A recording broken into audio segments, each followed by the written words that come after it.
Welcome to High Strangeness, where we ask questions and explore all that is strange and unexpected in our reality.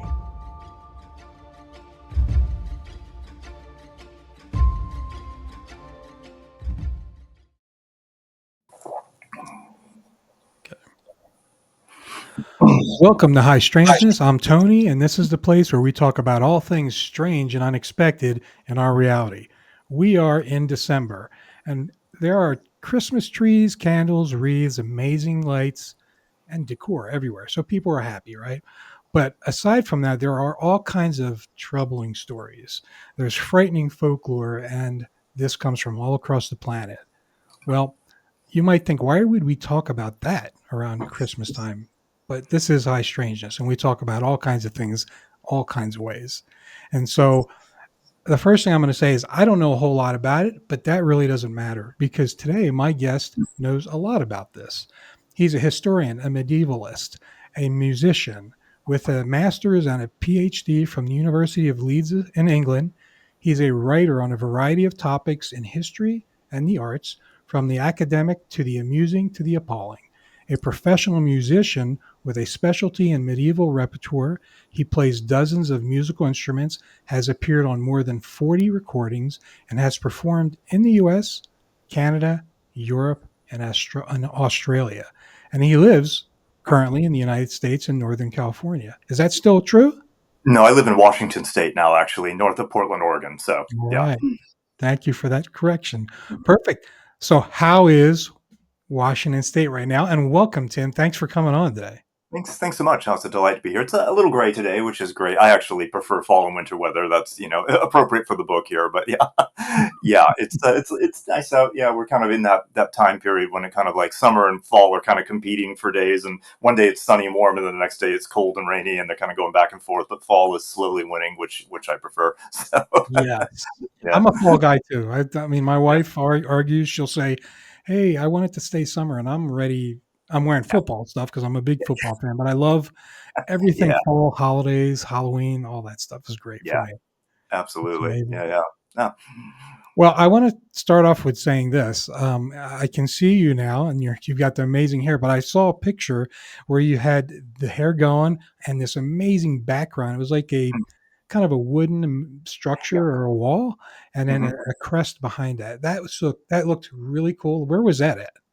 That's a place called the Merchant Adventurers Hall in York, in northern England, and it's one of my favorite cities. And it's an old 14th century hall that's open to the public. It's one of their tourist attractions, and that particular wall dates from I think the 16th century. It's this very elaborate wooden carved wall, and I was there with my girlfriend a few years ago, and I thought this would be a great place to do like a promo shot, a headshot. So Yeah, we did a couple of them, and yeah, it turned out really well. it So looked yeah, great. it's a great It place. looked great. Absolutely. Yeah. So I gave a quick little bio, and I don't know if you want to add anything to that because you've got like a crazy, amazing background, and I think that's really cool.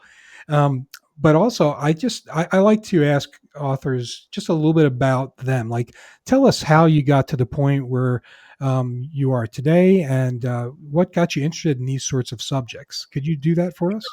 Sure, absolutely. I've always, I mean, even going back to being a child in the 1970s, I had a real interest in things like ghosts and Bigfoot and all those. I found those stories really. I remember watching Leonard Nimoy's program In Search Of. It was like the Mm, classic when you were a kid to watch, yeah. and it was the mystery of the week, and it was just fantastic, and I was enthralled by those things. So I always had an interest in those kinds of topics, regardless of anything else that I studied. And over time, I went to college. I moved to England, and I lived there for many years and did my graduate study in Leeds, which is also in northern England near York. And I always kept this sort of interest, but I was, in addition to working as a professional classical musician, I was also interested in writing, and I did some academic writing. I wrote, some things for academic journals and such. And then I came back to the United States and started working in other writing fields for businesses, like technical writing. I took advantage of the tech boom, all that sort of thing, and did that. But I also worked for many years as a professional musician.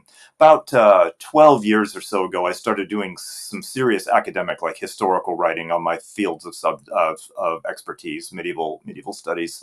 And then then I also had, but I had this interest in like, well, I've always liked these kind of stories of the strange and the bizarre and urban legends and cryptids and UFOs and such. How could I angle to get into doing some of that kind of writing? And so I actually eventually acquired a literary agent who represented a book that I wrote called Beethoven's Skull, which is a history of classical music, but from the strange and bizarre, like a history of murders and violence and ghosts and other things. And that got picked up by a New York publisher. And from there, I kind of just started doing these other things. So I started working with this company, Suttermill Press. They're an imprint of HarperCollins, and they started asking me to do the books that they put out on things like unexplained phenomena and other things. I did a large book called The Big Book of Paranormal, which is 300 entries of all different kinds of things. I also wrote a book called The History of the End of the World. I wrote one on conspiracy theories. I wrote one called Lost, A History of Disappearances. And then they approached me a couple of years ago saying that we want to write a book about Christmas lore and like the dark side of Christmas lore. Mm-hmm. And they had a title, they called it The Scary Book of Christmas Lore. And I knew instantly what I was going to do with it, because there is a whole field in folklore and history of like Christmas monsters and Christmas demons and ghosts and such. And I knew this was going to be a very fertile ground for mining for book topics. So that one they commissioned from me, and I had just an absolute blast writing it. It came out last year in November of 2023, and it was a big hit. It ended up, I think, selling out within 10 days, and they had to reprint it. And it was great. Yeah, it was really fun. So they've since commissioned a second book, which will be out toward the end of this year, about this time, called The Scary Book of Valentine's Day Lore, and there may be more in the future after that. So I kind of became their go-to guy for writing about all things strange, weird, bizarre, and creepy, and it's been a lot of fun. That's awesome. And I'll make sure that on this episode I'll have the book here, but posted. But it's amazing just looking at even the front of your book. It pulls you in. It's like you're like, I got to read that. Like, it's pretty cool looking. Yeah, this is the mirror image, but you can see the sort of lonely person wandering toward a creepy house with a Christmas tree in front of it. So yeah. And it seems kind of odd that, people might find that strange, because we associate Christmas with, cheer and good times and Christmas carols and happiness and food and feasting and presents. But there's this whole, particularly in Central and Northern Europe, a whole tradition of these sort of Christmas monsters and demons and creatures of the night that are also associated with all of the winter months. We call it Christmas lore, but it really starts in November and goes all the way through January. And there's a lot of different reasons for that, which we can get into as we talk more about it. Yeah. Yeah. Well, before we actually get into anything, I wanted to actually ask you about Christmas, like the origins of it and stuff like that. Maybe we can talk about that for a minute and that'll kick us off into your topics in your book. Yeah. Sure. In in 50 words or less. No, it's a very complex topic, actually. Most people don't realize that the date of Christmas as a Christian celebration wasn't set really until the 4th century. And before that, there were lots of debates about it, about when it should be done. And what we do know is that prior to Christianity taking hold in the Roman Empire and elsewhere, there were a number already of existing winter and summer, winter solstice and winter celebrations of various kinds among the Romans, the Greeks, the Germanic people, the Gauls, the Britons, and such, to mark the summer. I keep saying summer. Excuse me. The winter solstice, the longest night of the year, the shortest day of the year. It's very much what, like, the great stone circles throughout France and England and Scotland commemorate is the solstices and the positions of the sun, which are hugely important. If you're living in a very cold environment, you want confirmation that the sun is starting to return again, and the days keep getting shorter and shorter and shorter. But then when there's that little peak over the horizon, that the day is just a bit longer, it means that it's coming back and you're going to survive for another year. And this was a hugely important thing in Northern Europe, where it's very cold and it snows a lot. So there were a number of celebrations that went on to commemorate these kinds of things already among various pagan cultures and the Celts and the Germanic peoples and Norse and Romans and Greeks and such. So Christianity, the Christian church in the 3rd and 4th century, when trying to devise the best time to really set the date of Christmas, kind of overlaid it onto this place where there were celebrations happening already, because it was people who were already in a festive mood and they could kind of graft the two together. So they've always kind of sat together, sometimes uneasily, sometimes easily, easily. And it's interesting because some of the monsters in this book that we'll talk about have very strong sort of Christian overlay to them. And we don't know quite whether they were always Christian legends or whether they were pagan legends that became Christianized. We're not quite sure. So Hmm. there's still that whole element of these stories and these creatures as well. But that, in a nutshell, is it. And so by the 4th, 5th century, Christmas was set on December 25th, and it started working out in the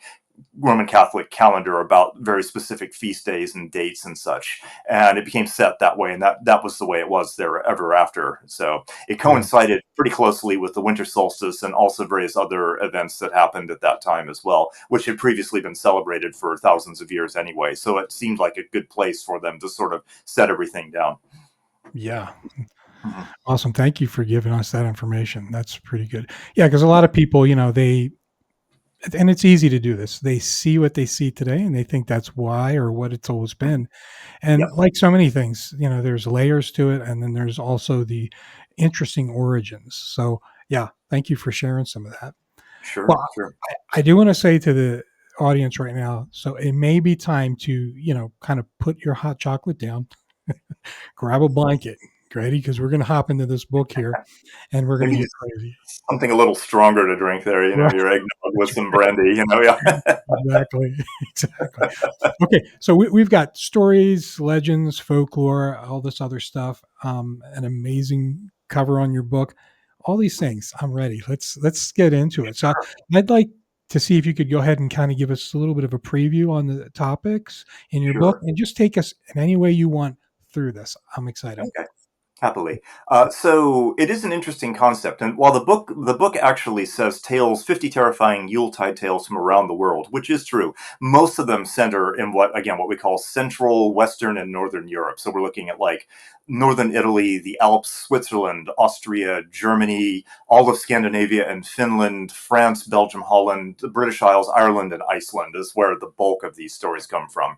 I do have some stories in here. I'll read one later. There's some creepy stuff from Japan. There's some interesting things from other places in the world as well. But there's many theories about why that might be the case.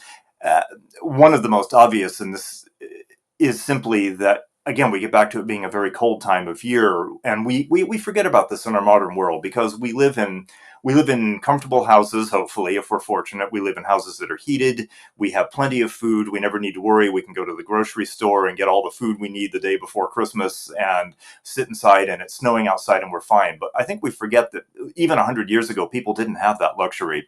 A Yeah. friend of mine, another author who writes on strange and unusual things, J.W. Walker, actually made an interesting comment when he was interviewing me about this, that we kind of forget that we're really only in the deepest of winter, in the freezing cold, we're only 6 inches away from death, he calls it. And that's about the average width of your house walls. Mm. And like, on a cold below zero night, we would freeze to death if we didn't have this. But the people who lived in earlier times were always consciously aware of that. They were aware that food stocks could run low, that you didn't just go to the grocery store and buy it. You had to store up everything, and that's what the harvest was for. You stored up for the winter. You smoked meat, you dried vegetables, you did everything you could to make sure, because by about January, February, before you can plant things, crops are starting to run low. So there was a very real possibility of death every year. So Mm. one of the reasons it's theorized that the celebrations as they are became so important is because they were a way of sort of cheering people up. We always look at the holidays as very happy times, and they can be for some. For some people, they're miserable and Mm. depressing. But for those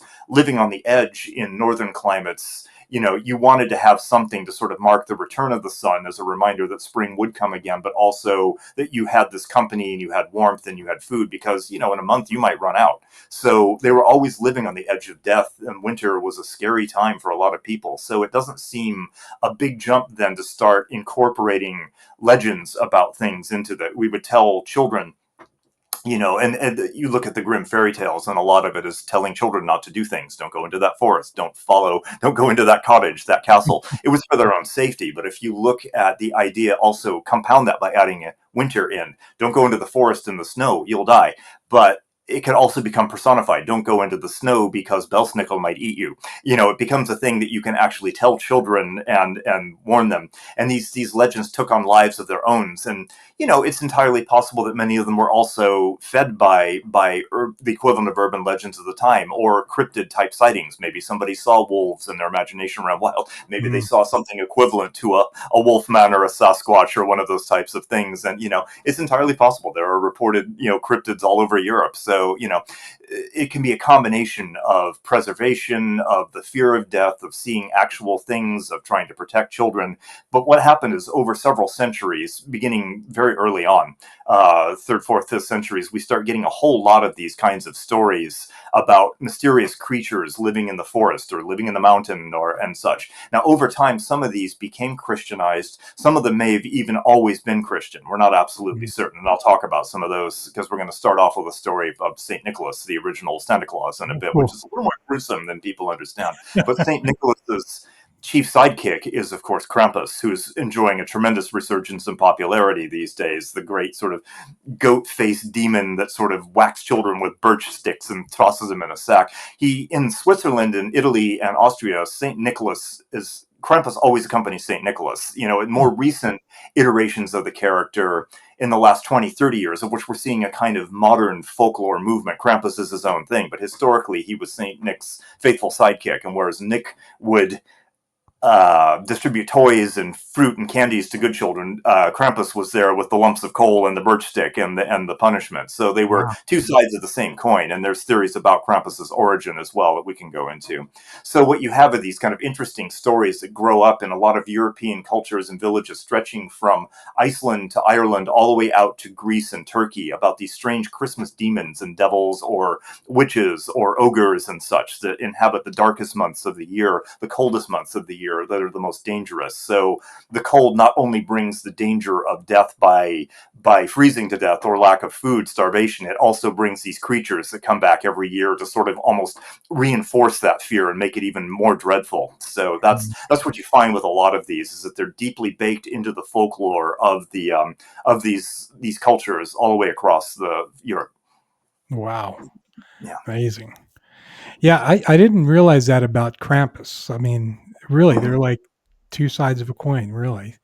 I thought it Traditionally, was he's always with St. Nicholas. That's not been the case in recent 20, 30 years. And that in and of itself is fascinating, because it shows the development of a whole new folkloric tradition just based on Krampus, and there's new facial designs and his masks have gotten much more elaborate. But it's interesting that we've kind of taken an old legend and kind of updated it for the 21st century. And that's what folklore does. That's what folk traditions do. So things do get changed around. They get transmogrified. They get transformed into new things as each culture takes its own shot at it and looks at them, and each generation looks at it. Yeah. Right. Well, you've kind of whet my appetite for the Saint Nicholas story here. Sure. I will happily let me do a few readings from the book. I'll be happy to do that for you. I've marked out a few things that I like. So yeah, let me get my other pair of glasses. So I may have the hair, but I need the reading glasses. We cannot escape. So We cannot. Yes, that's right. We love the stories of St. Nicholas, and we equate him with Santa Claus and such, and the jolly old St. Nick and such. But St. Nicholas was an actual person who lived in Turkey in the 3rd century, 3rd to 4th centuries. He was actually a Turkish, Greco-Turkish bishop, Catholic bishop. But after his death, a lot of interesting stories started formulating around him about his ability to work miracles and such.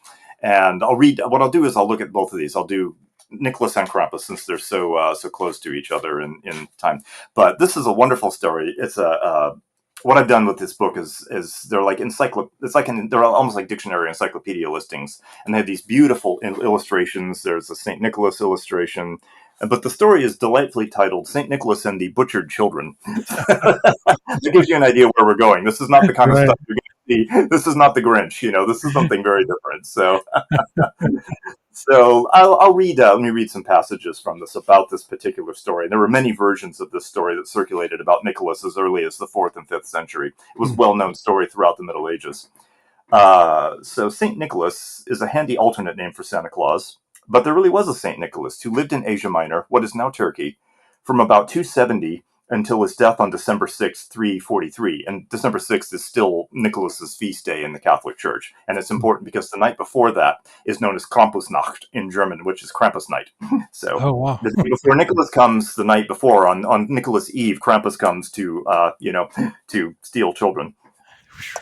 He was a Greek bishop in an age when the Roman Empire was not officially Christian, and not close to having a majority of Christians as yet. Not much is known about his actual biography, but quite a few legends sprung up about him during and after his life.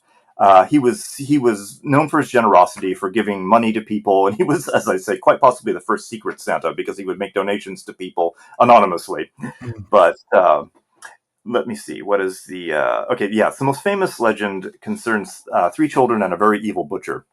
The story goes that these three kids were out in the fields and lost track of time. They came to a town and to a butcher's shop, which was lighted inside. They were tired and hungry, and now they were lost, so they knocked on the door. The butcher answered, and they asked him if they could have some food and a place to sleep for the night. He was only too happy to welcome them in, but he had no intention of giving them a warm welcome. Taking out a sharp knife, he killed and butchered each of them, dismembering them and placing the body parts in a barrel with brine for pickling and curing. He intended to sell the pieces as ham to unwary customers when the curing was finished. It's almost like a Sweeney Todd type story. A long time went by, some accounts say as much as 7 years, but Nicholas learned of the crime and went to the butcher. He commanded that this evil man open up his salting barrel, and the butcher could do nothing but comply. Once open, Nicholas made a sign of a cross over it and commanded the children to rise. The three dismembered bodies were miraculously repaired, and the children were brought back to life. There's no word on what happened to the butcher, but later legends say that he was forced to work with Nicholas ever after as penance for his sins. So it's possible that he was Krampus, who was transformed Oh, into this goat demon. That's one legend that says that was why he accompanies Nicholas now and wow. punishes evil children, is to atone for his sins. But this weird legend seems to have been a fairly late addition to the stories about Nicholas, probably in the Middle Ages, some 600-700 years after he lived. And some began to see, but from it, some began to see Nicholas as a patron saint of children. And this, combined with his reputation for gift giving, dovetailed nicely with winter traditions of presents and miracles. And he now has, on his day, December 6th, is a very important holiday. In some countries, such as Belgium and the Netherlands, it's even more important than Christmas. That's the day you give gifts, is Nicholas's day, the Oh, December 6th. But the night before is Krampusnacht. And we can talk a little bit about Krampus because he is the famous demon that everyone knows now, the goat demon, common in Bavaria, Austria, Slovenia, Croatia, and northern Italy originally. mm. Krampus is, of course, the granddaddy of all European winter holiday monsters, a fearsome furry demon with a terrible attitude that can't wait to get out in the snow and cause mischief. He's not the oldest beastie haunting these holidays, but these days he's definitely the most famous. Krampus accompanies St. Nicholas and has his very own night, the eve of St. Nicholas Day, the night of December 5th. Krampusnacht is the time when he is most active and when children have the most to fear. He is often depicted as a horned, satyr-like, goat-footed demon carrying a large basket on his back into which he will toss naughty children to drag them off to terrible tortures. He usually drags chains and carries a rutta, which is a bundle of birch branches that he uses to swat misbehaving children. If that's all they get from him, they should count themselves lucky. His name might come from the Old Bavarian Krampen, meaning dead, or from the German Kramp, meaning claw. Either word seems like a good etymology for him. He has long been associated with St. Nicholas, and tales of Krampus and his punishments might date back as early as the 7th century, though it seems the earliest written records of this figure date from the end of the 16th or early 17th century. Again, it's possible that fears of a menacing alpine winter visitor predate Christianity and that the legends and festivals were intertwined with the Christian belief when the church realized they couldn't be eliminated entirely. So this fearsome night creature was given a role within the church to punish sinners, especially children. The Nazis banned Krampus celebrations, but the people were having none of it, and as soon as those losers were dispatched, Krampus came right back, bigger than ever. Today, of course, there are Krampus celebrations all across the Alps and beyond, even in the United States. They start in early December and extend into January, no longer limited to one night. There are no shortage of people willing to dress up as Krampus and take part in parades and other big holiday get-togethers, posing for pictures, scaring kids, swatting tourists with fake birch switches, and having all sorts of fun. Dozens of people might show up dressed in their Krampus costumes, ready for a ghoulish party. Krampus is an institution now and a big business, though the villages in the more remote areas of the Alps celebrations tend to be smaller and more traditional, with just one costume demon accompanying the beloved St. Nicholas as they make their rounds from house to house, checking in on the behavior of local children. Now, there's very there's quite a few variations on Krampus, which I talk about, and there's different names, there's different appearances, but the idea of the monster that comes to punish naughty children is an institution within Alpine communities in Germany and Austria and such there, and it's something that is made a big deal of every year in their celebrations. So yeah, in recent years, Krampus has become something of a holiday classic, starring in horror movies, music videos, and more. This obscure figure from the frozen mountains of Europe has taken the world by storm. There's a wonderful photo, a wonderful drawing that the artist did of yeah, it was a lot of fun. So Wow. that's a brief introduction to Krampus for anyone who's heard the name but doesn't know who and what it is. That's so you'll see them, and there are Krampus celebrations all over Europe, all over the United States now. You'll see parades and people. There's whole guilds of people that plan these things all year and have big outdoor parades and festivals and work on their costumes. You might have 15, 20, 30 of them in a parade marching Wow. or doing things. Yeah, it's a lot of fun. So if you there's like I think it's even just Krampus.com gives like I may be wrong about that, but there are URLs, websites that'll take you to all of the celebrations, which start sometimes as early as mid-November. So it's a lot of fun. If you haven't checked them out, it's worth checking out. Yeah, I didn't even know about that. I mean, I knew there was a movie that came out, but I have to be Mhm, honest, like I didn't know. So I'm learning a lot here. This is cool. mhm. So it is a real celebration that still Yeah, happens around and absolutely. even in the United States now. I'm going to keep Yeah. my eyes open for that. Yeah. Yeah, absolutely. And it's well worth checking them out. There's a lot of fun. If you just Google Krampus or Krampus celebrations, you'll see a lot of great photos and pictures and things. And of course, then the heartland is always in the Alpine villages of Switzerland and Germany and such. But they've also come to bigger towns and cities in those countries as well. And there are big celebrations and such as well. It's become a part of it. It's like, I like it because it's almost like extending Halloween for an additional 6 weeks. Like you have Mhm. Halloween on the 31st, which is great and we all love it, but it's over in one day. So why not like let that sort of creepiness spill over into the Christmas holidays as well, and let the next 6 weeks be for Krampus and the Christmas monsters? I think it's a great way to kind of have the two holidays sort of overlap and enmesh, and then gradually Krampus gives way to traditional Christmas celebrations. So I'd Nice. love to see more of that. I think it's a great idea. Yeah. Yeah. That's Yeah. pretty cool. Well, let me ask you something about the way your book's laid out. Is it sections, chapters? Is it do you just tackle time periods, or do you tackle? Uh, It's by country, really. It's okay, entries by country. So I kind of started in the Germanic heartland and then spread out to France, Belgium, and then to the UK and Iceland, and then Scandinavia, and then the rest of the world. So you can kind of locate what you're looking for based on the geographic location. So yeah, that's awesome. yeah, makes it Yeah, nice and easy. and I think it's interesting that it's coming into the United States more and more. Mhm. Um, I'm curious. I'd like to, if anybody out there in the audience has seen anything or is aware of some of these, please put in a little comment or something so others can catch that as well. I'm in Utah and I've not seen anything Mm. here like that, but I will be looking now. That's kind of Yeah, cool. there might be. They're everywhere these days. So you might find a small one somewhere. And are you in Salt Lake City? I'm in West Jordan, which is just Okay. south of it. Yeah, Yeah. yeah, Yeah. So you might. It's a big enough city that there might be something like that. Just look it up there. You might be able to find something. So yeah. that's Yeah, awesome. it seems to have really become a big phenomenon worldwide in maybe the last 20 years. Before that, it was still very much localized to the Alpine villages and Germanic villages and such. But then I don't remember the process. I read about it, but there were some people that took some photos and brought them back. And in the age of the internet, people were like, "Oh, this is really cool." And then Yeah, some German towns and such started thinking, "Well, we could make a festival out of this and attract tourists outside of the main tourist time." And it kind of grew from that. And I think over the last 20 years, it's gone from this little small thing to this big, huge phenomenon of like Christmas monsters are big business now, really. And it's not just yeah, Krampus, there's a bunch of others as well. Yeah. yeah. It makes me think of there's a few areas in the state of Utah that are like in Christmas time, there's a lot of like Dutch and old Yeah. world kind of stuff, and maybe they do Right. something there. That'd be They kind of might. Yeah, we have here in Washington, up up in the Cascades north of here, about 100 and some miles north of here. There's a town called Leavenworth, which was founded in the 19th century. And then I think in the last 40, 50 years, they've completely redone the town to look like an old Bavarian German village. And people come from all over the country to see it because I mean, a lot of people describe it as being kind of tacky and it looks nice on the outside, but it's the same, consumerist crap inside and whatever. But the village itself, the town itself looks really nice.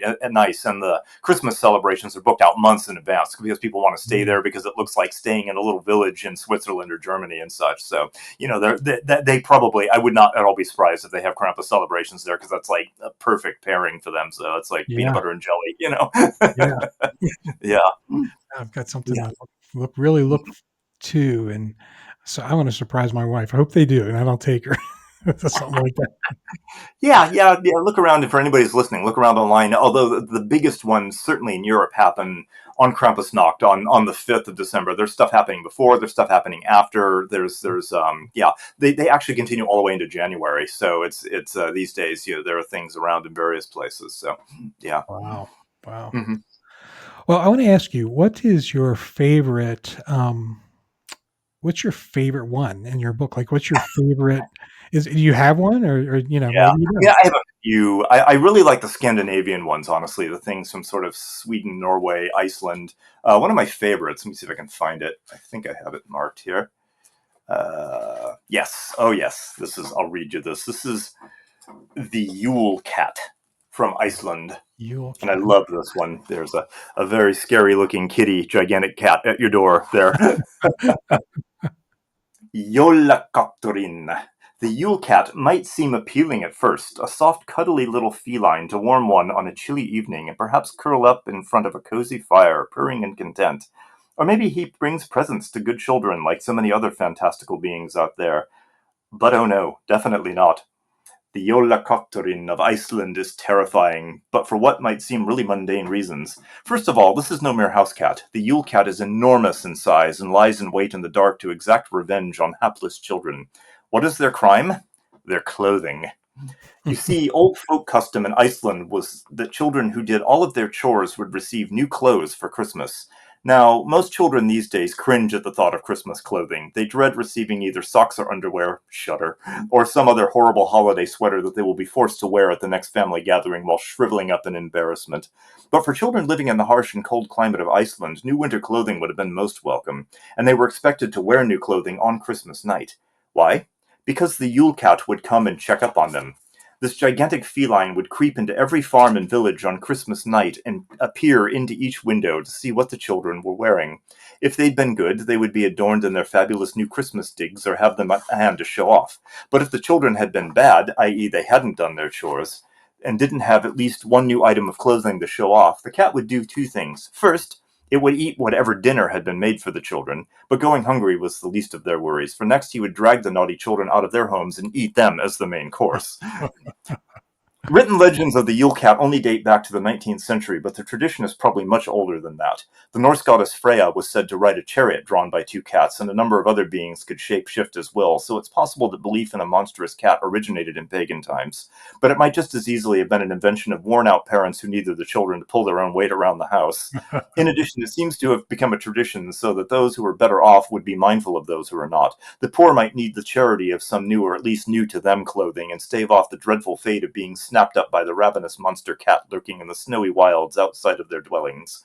So you have that. And there's actually at holidays in Reykjavik in Iceland, there is a big lighted statue of the Yule Cat, and it's large. It's like 8-9 feet tall. People take pictures with it, but they put it out every year. It's all adorned with lights, and if you're in the capital of Iceland, you can see it. So it's a big deal there. For them, it's the same as like the Krampus traditions in Austria and Germany. But this idea of this carnivorous cat stalking every house and waiting to devour children it's not unlike you see a similar kind of thing again. Children who misbehave, are subject to this terrible fate, which is the punishment of which is far worse than anything they might have done. So that's always an interesting angle on it as well. So, yeah. Mm-hmm. Well, I keep as you were talking about that, I thought to myself, man, I would like to have used that story when my kids were little. Might have been able to get a little more compliance,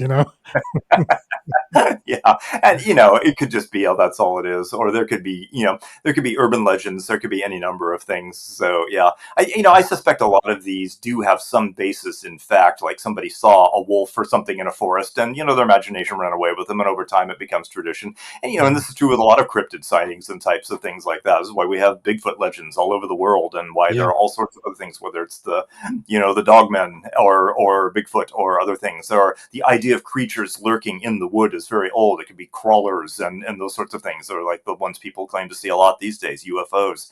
So there are always these idea that there are other entities waiting at the edge, and I think that's important as well. We have this concept of the village or the town is civilization. It's safety. It's where people have chosen to stay in their homes and to ward off. But out there in the wild is where the danger is. And that's where the unknown creatures of the night might live. And sometimes they do venture into the village. I'm thinking like that M. Night Shyamalan film, The Village, where that was literally the whole principle was like, stay in after hours because these creatures come out of the forest and walk Yeah. among the village. It's, and it created this era of paranoia and fear. So it wouldn't at all surprise me. We look at these and think they're sort of fun folk tales and such, but people in previous centuries may very well have believed this. It's not, out of the bounds of any more than people thought, in the 17th century that they were being hexed by witches, and there were whole tribunals and things to do that. So people take these things very seriously. Yeah. So, we shouldn't minimize the fears of a sort of pre-industrial,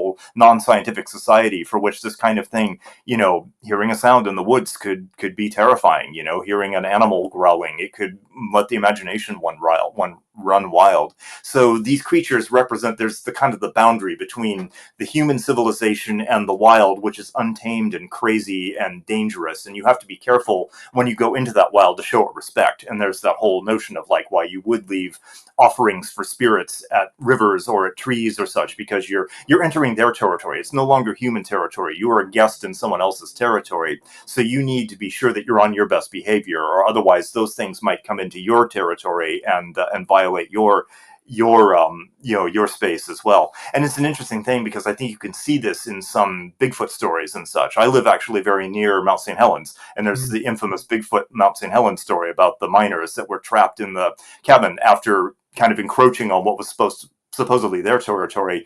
They heard all of these howls and pounding on the door and pelting the cabin with rocks all night. It's one of the most famous Bigfoot stories ever, and it's literally a couple miles up the road from me, where it allegedly happened. And that's it. You have trespassed into their realm, and now they're coming back to you. So it's a very interesting modern sort of cryptozoological example of the same principle of be careful when going into the territory of the other, the non-human, because it may come back on you. And whether that's monsters, Krampus, whether it's werewolves, whether it's fairies, whether it's Bigfoot, there are things out there that you must be careful and have respect for. And that's the essence of so many Grimm's fairy tales as well. So I think these stories represent a deeper psychological notion of the divide between humanity and nature, and what's safe and what we mark off for ourselves as being safe versus what's still wild and untamed.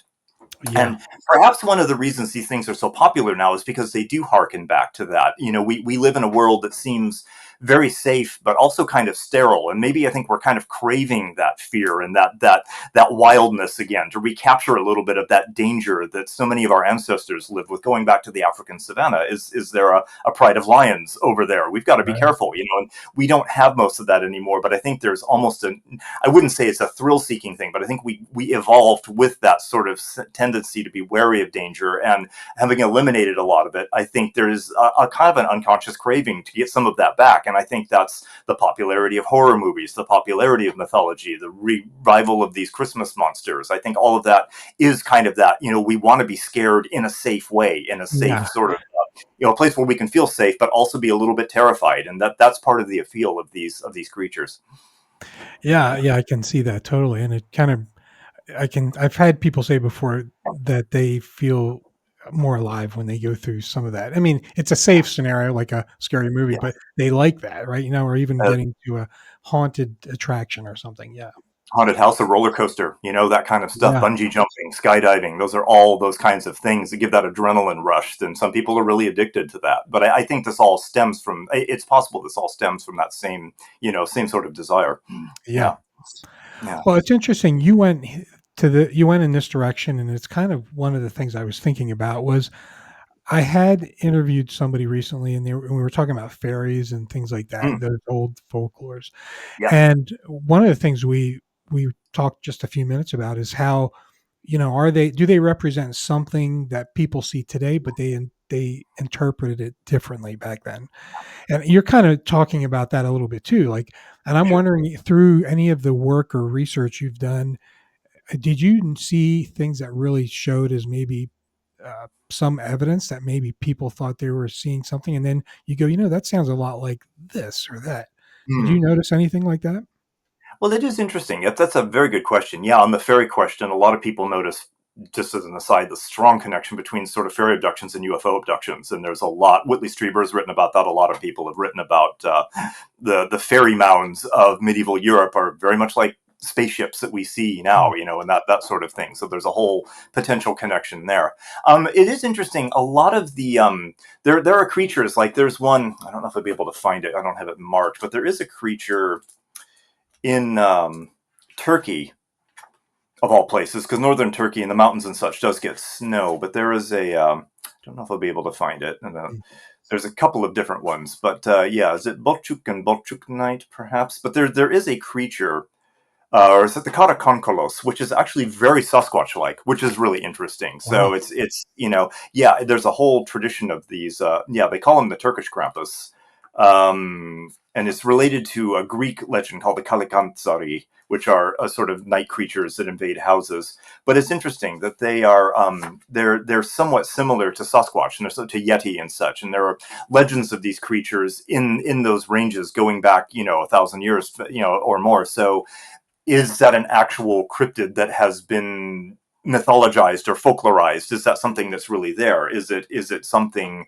Is it an ape creature? Is it a giant wolf? Is it something? It's that one struck me. It was really interesting because it does Yeah. kind of resemble the Bigfoot kind of stories as well. The Greeks have one, the Kavakantsari, which is similar. It's like these mischievous sort of creatures. A lot of them I notice, certainly in the Balkans and area, they bear similarity. They represent the satyrs of ancient Greek belief, like Pan, the god Pan, the sort of Mm. goat-footed creatures with sort of maybe goat heads or human heads. And so a lot of these creatures may represent simply a survival and folk belief of like creatures that were believed to exist in ancient Greece and Macedonia and places like that. So those are two interesting possibilities for things. But Yeah. yeah, the Turkish one in particular, it seems almost like an old Bigfoot legend that has been sort of folklorized, which is really and made into a Christmas monster. So yeah, Yeah. that was one that stood out to me. Yeah. That's interesting. Mm. Yeah. Who knows, right? I mean, Yeah. there is the way our current phenomenon might reach back and touch people in the past. Yeah. Could be the result of a lot of these things. That's interesting. Yeah. Absolutely. Absolutely. I was wondering, is there any recent films or anything like that that you feel has done a good job capturing some of Well, the uh, some of the old folklores there and is stuff like that? there are probably some in foreign language that I haven't seen. There's the Krampus film that came out maybe 2015, 2016, which I Yeah. enjoyed. I thought, it was an interesting take on it. And I thought it was actually pretty cool. I don't know if you've seen it, but it was actually fun. And yeah, if you're interested it's not like a straight up authentic telling of the legend, but I thought it was actually pretty cool. It worked well. I went into it thinking this was going to be trash, and it ended up being actually a lot more fun than I Oh, thought it would really? be. So yeah, I liked it. So if you've never seen it, sure, it is a fun film. I wouldn't use it as a reference point for accurate sort of histories of things, but there are some really excellent books. And as a matter of fact, I can find it if anyone's really interested. This is another excellent book. It's called The Krampus and the Old Dark Christmas, and it's kind of a Mm, history book of it, a complete study, and it's by a man named Al Ridenur. I can send you the details about that, but it's just great. filled with these amazing photographs of Oh, see some incredible sort of like Krampus masks and things that are worn. Yeah, I highly recommend this one. You see these sort of like crazy people at the celebrations and such. Yeah, and it's really good. Great sort of publicities of walking across these mm, snowy alpine mountains and such. So that's a great book, and I highly recommend that for anyone that's interested in the history, because it's probably the definitive history of Krampus and Krampus related creatures. He really digs deep into some of the there, because there are female versions as well. There are witches that do really? similar things. there's old witches, Frau Perchta and such, which may relate to old Germanic goddesses that do similar things. Sometimes they can bless and heal, but sometimes they also harm and curse. So there's a whole side section of other types of monsters and witches that are similar to Krampus that do similar things. And often you'll find that they are in different parts. Like perhaps a section of Switzerland believes in this particular monster, but 25 miles away in another village and set of villages, they have a different creature or a variation on that. So they're often very local and very specific, which is, I find, really interesting as well. It shows the power of how folklore can hang on to local communities for, decades and centuries. Absolutely. Yeah. Yeah.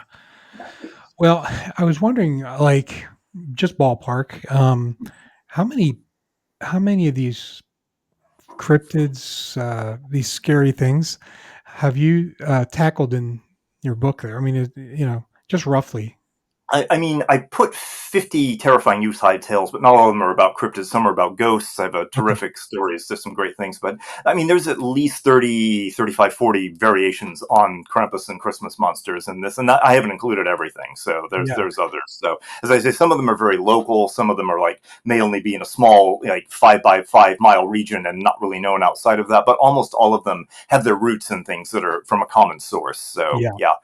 One of the things I wanted to do is when writing this, be careful not to get too repetitive because some of them are very similar. They may have the same name, may have a different name, but otherwise they're almost identical. And I didn't want to just make an exhaustive list, so I really tried to pick things differently. And then when you get out into other places, such as the British Isles and Scandinavia, there's more variety to them as well because they have their own folklore and legends that are overlaid with these. Yeah. Yeah. Well, and I think that one of the things that you said that I think is really cool is you said there's been some that you identified in a very small geographic area and that's cool. I mean, like to to peer into that for just a little bit to see, wow, this group of people in this area, this is something that they believed in or they have as a story. That's pretty neat right there. So I'm glad you have stuff like that. That's pretty Yeah, cool. it gives you a kind of insight into that very kind of a microculture of what actually exists then, and it's really those are like little precious bits of folkloric, mythologic things that are in danger of dying out. So it's actually important to try to preserve those things. And if they have a Krampus or other celebration that they do, it's important to kind of document that and encourage it, so that Yeah. it does continue. Because so often the dominant monoculture can kind of come in and completely wash away all of those things. But you have these sort of micro cultures or small groups of people that have very unique myths and legends and beliefs, and it's really fascinating to see how they can differ from somebody only 40 miles away. And those are worth preserving. They're real fascinating Yeah. insights into history and folklore. Yeah. Yeah, I agree. I agree. I think so. Um, I want to ask you about one I ran across, and I'm not going to know how to say it. Is Frau Berchata or Frau Yeah. Perchta or something like that? Yeah. There's a number of those. Let me find her because I do have a reference to her. Yeah, there's Frau Perchta, who is Oh yeah. in Austria and Bavaria. Yeah, well, I can let me do that because she's a little bit different, and she's a kind of Christmas old hag, old witch, who Nice. serves as a similar purpose as Krampus. But we can talk about her a little bit. Cool. There's different versions. Let me see here. 16. Yes, there's Gauda and Perchta. Oh yeah, and we have a wonderful illustration for that in case you're looking at this with the scythe and Yeah. yeah, that's what you want to see, approaching your bed at night in Right. the middle of. No, this is a great one. So, Frau Perchta, or simply Perchta, is a bit of a mystery. Some suggest that she was once a goddess in pagan Germanic times, one that people viewed favorably. She might be a variation or version of any number of other Germanic goddesses whose legends spread throughout Germany and beyond in the times before Christianity. Or she might have been seen as a guardian spirit of some kind. She is first mentioned disapprovingly around the year 1200 and might have been a figure that was still venerated or placated in some way. But as often happened, the church was not thrilled with the idea of reverence of a rival spirit, much less a god, and probably set about blackening her name until such time as she was taken down a peg or two and made into a fearsome winter witch, accompanied by demons and other creatures of the darkness. She also has a charming nickname, the Belly Slitter. A few centuries later, we find the words Perchten and Perchtenlaufen, referring to ceremonies or processions in the Tyrol area of Austria, that featured some of the demons and ghosts that we've come to associate with these holiday time monsters. In legends, they were demons and ghosts that roamed the night skies, and the demon named Perchta seems to have been a Krampus-like figure. Did Perchta give her name to these celebrations? Quite possibly. The twists and tangles of the history of these mysterious beings are confusing and will probably never be unraveled. But at some point, Frau Perchta became another of these creatures in the haunts that haunts the night. She came to resemble the classic stereotype of the old crone or witch, dressed in rags, holding a cane, old and wrinkly, but also sometimes having a beaked nose made out of iron, and she would often carry a knife or other dangerous weapon with her. She loved spinning and keeping things tidy. According to legend, wool or flax had to be spun and ready to weave by January 6th. For those that didn't have it ready, there would be some nasty surprises in store. She might visit the house and set fire to any fiber not yet sprung. Worse, the householders had better have tidied up and left out a bowl of porridge for her. If someone scoffs at this or forgets the oatmeal, old Frau Perchta will fly into a rage, burst into the bedroom, disembowel the offender, and fill their empty abdominal cavity with straw and rocks. Happy New Year. When she's not busy ripping the guts out of lazy housekeepers, she's sometimes said to ride with the Wild Hunt, which is a procession of ghosts and supernatural creatures that is in many, many Scandinavian and Nordic and Germanic legends. The sounds of wind and thunder are their noise, not anything as mundane as natural elements. While Krampus focuses his evil on the early part of December, Frau Perchta prefers the Thursdays before Christmas and the whole of early January, which is one way to tell them apart. Well, that and the whole disemboweling thing. I love that. Hey, what we definitely couldn't leave her out of this. That's awesome. Yes. I'm glad you shared a little bit about her. Yeah, Comes in with a knife, cut your belly open. Yeah. right. We needed to make sure we showed the ladies out there that there's a terrifying one there that's a female too. Well, I can also give you, if you'd like to hear it, if we have time, I can do the story of Yuki Onna, which is a female Japanese spirit, which is Oh quite yeah, terrifying. So, yeah. yeah. Please. So we'll do that. That's in Japan, obviously. And Japan, obviously, is a non-Christian country. It's primarily Shinto and Buddhist, but they have wholeheartedly adopted Christmas to almost ridiculous levels. There's Santas and all that. They love the idea of American Christmas. It's one of those kind of interesting things. In fact, one of the Japanese traditions that seems kind of strange to us is Kentucky Fried Chicken for Christmas dinner. This is a thing, and people try to go to Kentucky Fried Chickens. You often have to book like a month in advance to get your table at a KFC on Christmas Day. So it's an interesting thing. But there's a general winter spirit called Yuki Onna. And again, my artist has done this gorgeous drawing of her. Yuki Onna means snow woman. She isn't specifically Christmas related, but she is a type of winter spirit that is sorrowful and frequently terrifying, and might well be glimpsed at that time of year. While the Japanese love Christmas celebrations, they are also mindful of their own rich and often frightening folklore. And if we've ever seen any recent Japanese horror films like The Grudge and such, you know that these vengeful female spirits is a very, very strong thing within Japanese folklore. Women who were wronged in life who come back to exact vengeance on those who did that because of so much of the kind of sexist, classist, and social stratification that women have had to deal with. I think these legends kind of grew out of that, getting their revenge from beyond the grave.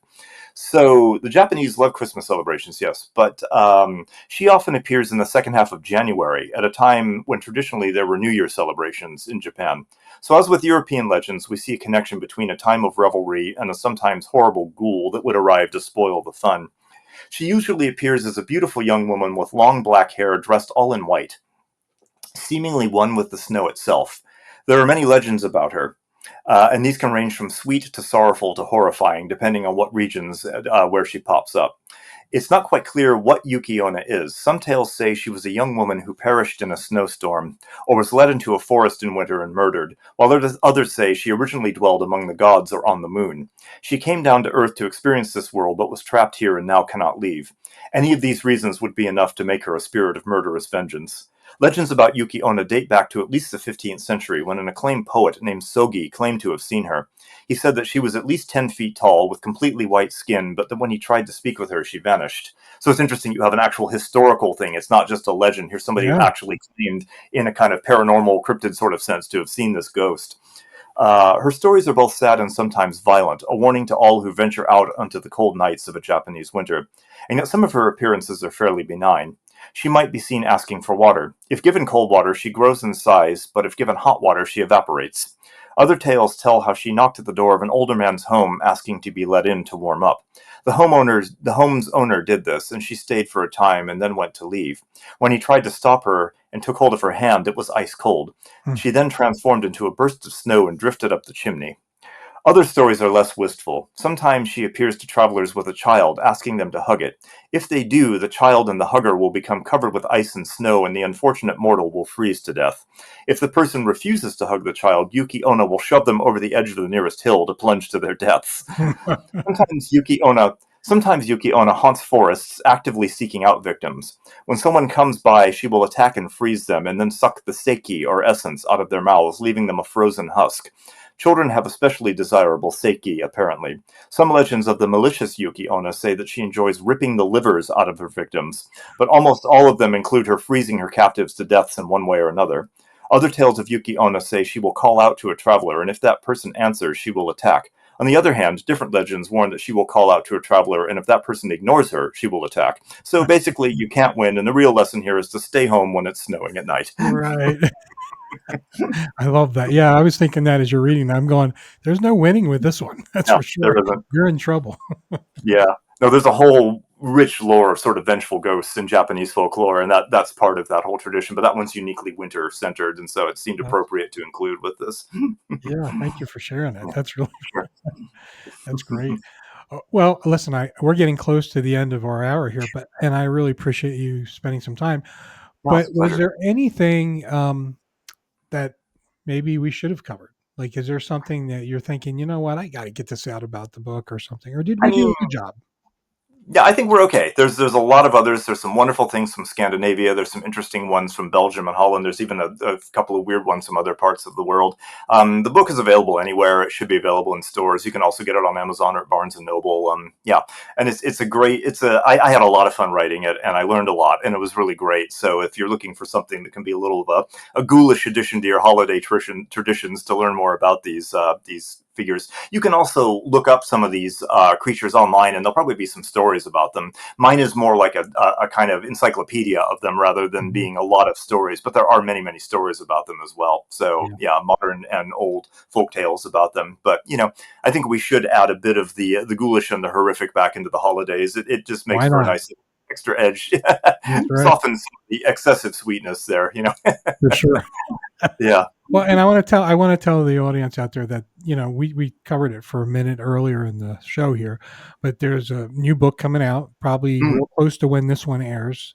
This show, I mean, airs, and I'm gonna, we're talking about maybe having another kind of review and talk about that new book, which I think is called New Valentine's Day Lore Book. Is that right? It's the scary book of Valentine's Day lore, just as this is the scary book of Christmas lore. Though it's less scary in that sense because there aren't a lot of Valentine's Day monsters, and I looked. It's more things like ghost stories and real life horror stories, tales Mhm. of sort of lust and revenge and murder and those sorts of things. Also, some really fascinating Greek myths. It's more like a kind of bizarre book of Valentine's lore, things that you Yeah, wouldn't necessarily associate with it. There's like human tragedies. There's stories of love and loss. There's all sorts of things. But it's another collection of 50 stories from around the world, and it has a similar kind of idea to it. Just no monsters. nice.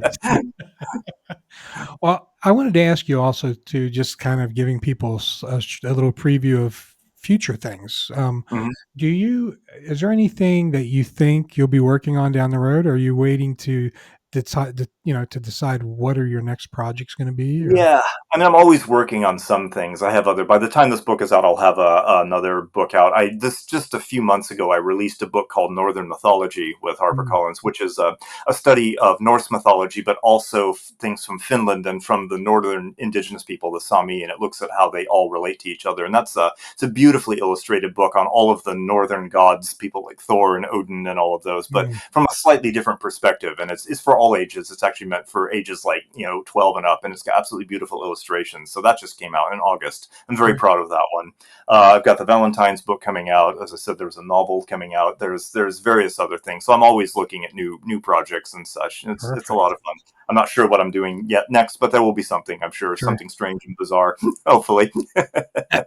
Well, and as we're talking about this, I'm wondering if there is. I'm just looking through my notes here to see if I see it anything. But I was wondering if you could share with the audience what's the best way to follow you and to see what Oh. you're doing and to just, really link in?